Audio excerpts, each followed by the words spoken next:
Salam dostlar, bugünkü mövzumuz subjective mooddur. Subjective mood faktı deyil, arzulanan, tələb edilən, vacib sayılan və ya fərz edilən situasiyaları bildirən feil formasıdır.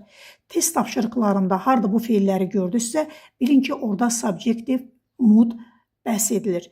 Bu o deməkdir ki, bu feillərdən sonra gələn ikinci feil məstərindən to-sunu atır, BR infinitiv olur, şəxsə və zamana görə dəyişmə yoxdur.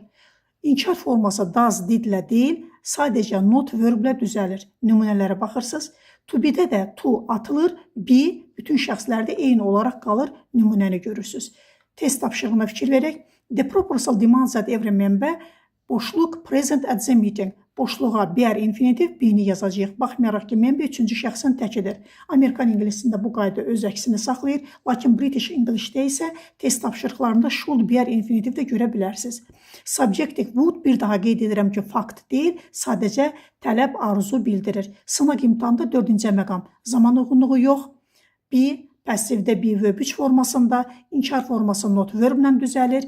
Sifətlərə gəldikdə isə struktur it is adjective z BR infinitivlə düzəlir. Nümunələrə baxın.